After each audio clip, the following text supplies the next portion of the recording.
Have you ever wondered if being a part of a church community could really make a difference in your life? I used to wonder the same, but after experiencing it myself, I can honestly say it does.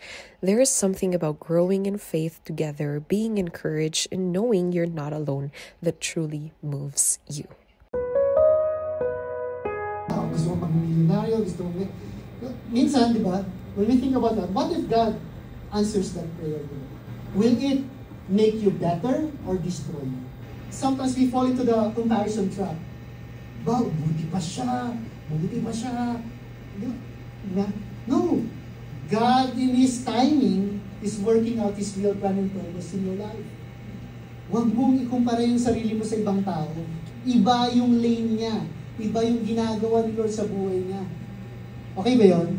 That's one of the ways so that you could actually get away from the comparison trap para hindi ka mahinder. Bakit kayo ganun? Nag-pray ako, tapos 10 years na ako nag-pray, pero siya 1 year lang or kahapon lang sinagot na kagad ni Lord. Hindi, iba yung win-workout ni Lord sa buhay niya.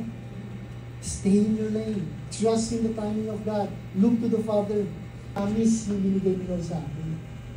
Yung promise na, hindi mo pinaghihirapan yun. Tapos sabi nun, di ba, it's a gift from God. Yung gift hindi mo binabayaran. Natalas ikaw magbibigay. Si Lord binayaran niya sa cross, kaya binibigay niya ng libre. Gift and promise. Let this soul find your voice.